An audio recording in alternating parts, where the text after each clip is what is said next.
One of my favorite things to grow in the garden are onions, and these are onion seeds from Oregano Republic that they sent us to try.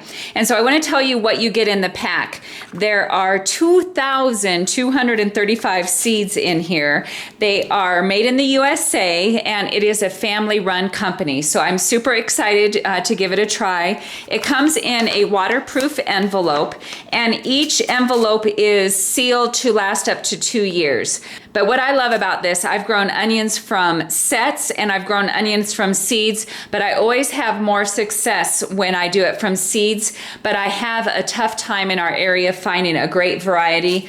But look at the variety you receive in this. So see that these are short day onion, but this is violet, here's white, this says Eclipse, and this is red Burgundy. So those are all different kinds of the short day onions.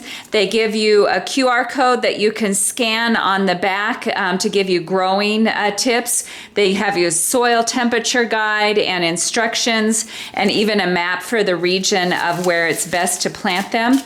But for these onions, I'm super excited. They're heirloom onions, they're non-GMO, and they have a 90% germination rate. So if you're looking for some seeds that is made by a fantastic family-run business here in the US, I would definitely check out these Oregano Republic seeds. I am super excited to give them a try.